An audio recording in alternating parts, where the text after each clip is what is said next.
Draco POV. Laking pasalamat ko nang malamang may lakad dito ng araw na yon. Wala rin si Daddy at maaga tong umalis. Ito kasing maasikaso sa karamihang business na nandito sa Pilipinas. Mabibilis ang hakbang ko, patungo ko na saan ang kwarto ng nobya ko. Sinigurado ko talagang walang kasambahay na naglalakad ng mga oras na yon. Palihim ko rin kinausap muli si Manang Len na bantayan ng mga kasambahay na hanggat maaari walang dadaan sa parting yon. Hindi pa itong tamang oras para malaman ng mga magulang ko ang tungkol sa relasyon namin ng nobya ko. Gusto ko muna itong makapagtapos ng pag-aaral para naman walang masabi si mommy. Kilala ko to, mataas ang estado ng babaeng na naisin itong mapangasawa ko. Kaya nais ko na makapagtapos ang nobya ko para naman hindi to maliitin ng kung sino. Lumakas ang tibok ng puso ko nang makitang nakakumot hanggang ulo ang nobya ko. Mukhang lamig na lamig ito. Nakabaluktot din ito at kita kong isang paa nito na may suot na medyas. Bigla ko napalunok habang dahan-dahang humahakbang palapit dito. Baby ko, malambing kong pagtawag dito. Hindi ito umimik. Hindi rin gumalaw. Mabagal kong inalis ang kumot na nakatakip sa ulo nito. Nakagat ko ng marin ang ibabang labi nang makitang kalagayan nito. Tulog na tulog ito. Halata sa mukha nito ang masamang nararamdaman. Lalo ako nabahala ng pagdapo ng kamay ko. Sa noo ay ang taas pa rin ng lagnat. Bigla akong napabitaw ng mabigat na buntong hininga. Kung kaya ko lang ibalik ang gabing yon, sana hindi ko na ito inararo ng sunod-sunod. Kung bakit kasi ang manya ko pagdating sa nobya. Napahilamos ako sa mukha ko, nasaan na ba si Manang Len? Inutusan ko rin kasi ito magdala ng pinggan na may kasamang tubig at pupunasan kong nobya ko. Nang bigla akong mapatitig dito, kumilos to ng marahan at umungol na parang nahihirapan.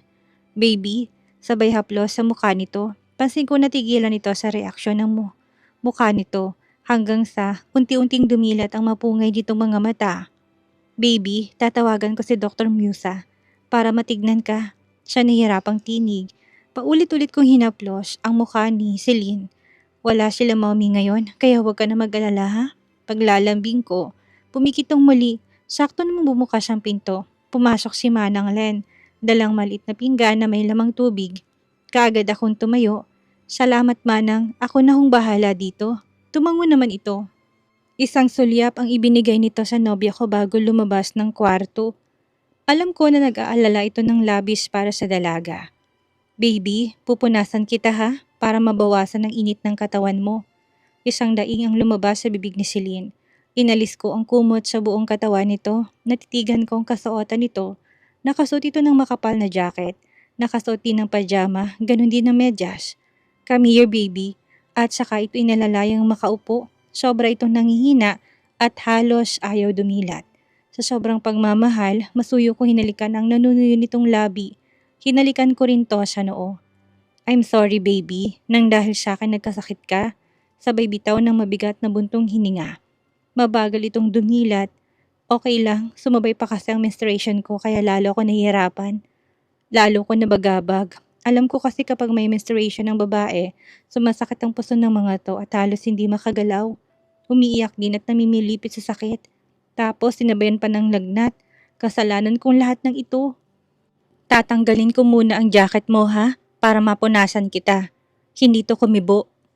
Maingat kong inalis ang suot nitong jacket hanggang sa punasan kong mukha nito paibaba sa leeg nito. Sinunod ko ang baraso nito at ang mga kamay nito. Hinubad ko rin ang pajama ni Celine. Lihim ako napalunok na makitang bilugan at makinis nitong hita. Pinunasan ko to hanggang sa paa nito. Anong ginagawa mo? Nanghihinang boses ni Celine. Papalitan kita ng damit habang naghahanap sa cabinet nito. Si Nanay Len na lang, lumingon ako dito. You're my girlfriend. Responsibilidad kong alagaan ka, baby. Pero, no more buts, baby. At saka kinuha ang t-shirt at short na pinampalit ko dito. Tinitigan kong napakapungay nitong mga mata. Nakita ko na rin naman yan, kaya huwag kang mahiya, ha? Sabay haplos sa pisngi ni Celine dahil yata wala itong panalo sa akin. Lalo na't masama ang pakiramdam nito. Hindi na lang ito kumibo. Bumigat ang paghinga ko ng masilayan ang nagmamalaking hinaharap ni Celine. Not now, buddy. Kumislot na naman ang karagada ko. Salamat. Nakapikit na ito ng mga oras na yon. Her face is so innocent. Napalingon ako nang bumukas ang pinto. Senyorito, dinalahan ko na ho ng pagkain si Celine at para makainom na rin siya ng gamot. Mabilis akong tumayo at kinuhang dala-dala nito. Ako na hong magpapakain sa kanya manang. Salamat ho. Tumango ito at saka nilapitan si Celine. Hinaplos itong mukha ng nobya ko. Pagaling ka anak. At saka ito nagpaalam sa akin. Gumalaw ang pangako sa pinipigilang emosyon. Kitang-kita kong pagmamahal nito para sa nobya ko. Inilapag ko munang pagkain sa lamesa. Umupo ako sa likuran nito. Isinandig ko ang katawan nito sa katawan ko. Inabot ko ang pagkain sa kanilapit dito. Susubuan kita, baby. Nang bigla itong ungol na parang nagrereklamo. Wala akong gana. At saka to bumitaw ng buntong hininga. Tinignan ko to, nakapikit pa rin ito. Baby, kailangan mo kumain kahit na konti lang para makainom ka ng gamot. Hindi to umimik. Hindi mo ba ako love? Nasasaktan ako na nakikita kang nahihirapan. Tumingala ito sa akin. Nakasandig naman ang ulo nito sa dibdib ko. Kaya kumain ka na ha? Para gumaling ka kaagad. Kinintalan ko ito ng halik sa labi. Mahal na mahal kita at gagawin ko lahat para sa'yo. Paulit-ulit ko yung binibigkas dito. Gusto kong patunayan at ipakita rito kung gaano ko to kamahal na kahit anong mangyari, hindi ko to pababayaan. Tumango ito na kinangiti ko. Lihim naman akong kinilig. Celine's POV. De Silvas University in Makati. Isang mahabang buntong hininga ang pinakawalan ko habang nakatanaw sa malawak at napakalaking university.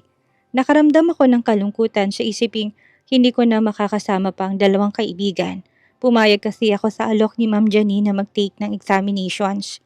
At pinalad naman ako na makapasa. Kaya ngayon, heto ako sa harapan ng university kung saan ako papasok.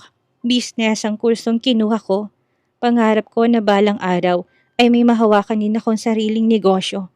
Jeans at blouse ang suot ko ng mga oras na yon. Hinayaan ko lang na ilugay ang mahaba kong buhok. Lihim ako na palunok pagkapasok sa classroom. Bigla namang naglahong ingay sa akin kagad ang atensyon ng mga to. Nabayuko ko na makitang tumaas ang kilay ng 5 babae, sabay tingin sa akin mula ulo hanggang paa. Pinili kong umupo sa pinakadulo at malayo sa mga tao. Ang cheap naman ng suot. Parinig na kung sino, sabay tawanan. Lalo tuloy akong napayuko, tinakpan ng mukha ng mahabang buhok. Ramdam kong akong pinapatamaan ng mga ito't napansin ko kagad na ako lang yata mag-isang nakasuot ng jeans. Lahat sila naka-fitted dress, naka-skirt at nakasuot ng heels. Samantalang ako tamang sapatos lang. I guess she's just a scholar. That is why she dresses like that. Maarting pagkabigkas ng konsino, bigla ko nakagat ang ibabang labi. Laking pasalamat ko nang dumating ang professor. Hi, bigla ko napalingon. I'm Kat. Pakilala nito, inabot ko naman ang kamay ko dito. Celine, nang bumulong to sa akin. Hayaan mo lang mga babaeng yun.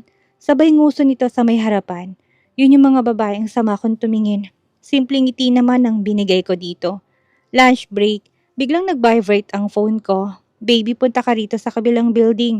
Itanong mo sa guard kung saan bandang malaking puno. Dito ka pumunta. At may kasama pang kiss si Moji. Bigla ko napangiti. Kat, mauna ka na pala. May pupuntahan lang ako sandali. Paalam ko rito. Okay, see you later. Nagmamadali akong tumungo sa kabilang building.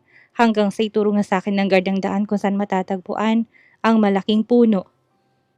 Ilang minuto lang na matanaw ko itong nakatayo habang nakapamulsa. Biglang sumilay ang matamis nitong ngiti sa labi. Sinalubong kagad ako ni Draco. Baby, mahigpit nitong yakap. Sinapo nito magkabilaan kong pisngit sa kasabik na kinintahala ng halik sa labi. I miss you. How was your first day of school? Tanong ni Draco sa akin. Nakayakap pa rin ako sa bewang nito. Okay naman, nakangiting wika ako. Hinalikan na naman ako nito sa labi. Sobrang na-miss kita. Inirapan ko to.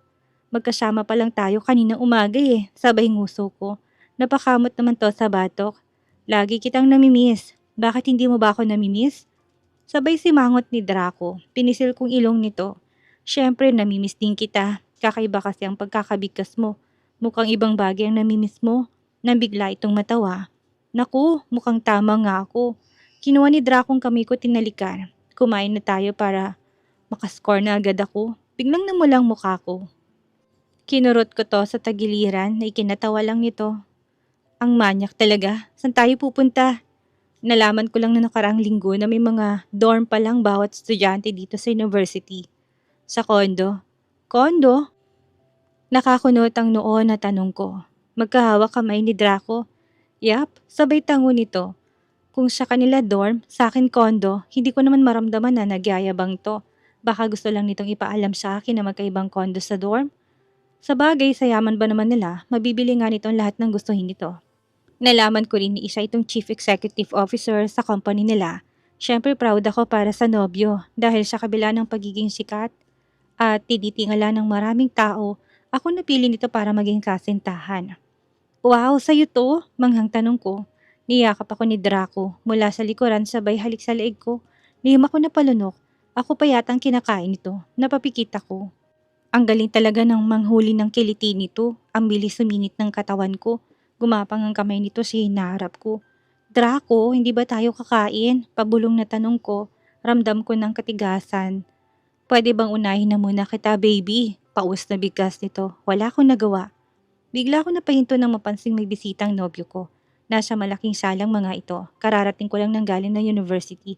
Kaya siguro hindi to pumunta kanina sa school at may mga bisita to. Iikot na sana ako para sa likuran dumaan nang bigla ako matigilan. Biglang lumakas ang tibok ng puso ko nang mapansin kong ako sino. May bisita ka bro. Bigla ako napapikit. Nakagat ang ibang labi. Wow, siya na ba yung nobya na binabanggit mo sa amin? Biglang uminit ang magkabilang kong pisngi. Ibig sabihin alam ng mga to na may kasintahan ng nobyo ko. Pero sinabi niya na ba na ako yon? Lihim ako na pailing. Hindi pwede, magkakalintikan kapag nagkataon. Bigla ako napapitlag nang bigla akong tawagin ng kung sino. Kagat-kagat ko ibang labi ko. Hindi ko alam kung magkukunwari ba akong hindi narinig ang mga to. Akmang ihahakbang kung mga pa ako paalis ang tawagin ako mismo ng nobyo ko. Unti-unti akong napalingon, nakatitig to ng seryoso sa akin. At bigla na lang napaawang ang labi ko na makitang bisita nito. Kung hindi ako nagkakamali, ito yung dalawang lalaki na nakita namin sa restaurant. At dahil nakatingin sila sa akin, mabagal kong inahakbang ang mga paa palapit sa mga to. Magandang hapon po. Sa bayo ko, bigla akong kinabahan at walang nagsalita. Isang tikim ang nagpatingala sa akin. Napatitig ako sa nobyo, nakatitig din to sa akin. Kinakabahan nga ako at baka kung anong isipin ng mga bisita nito.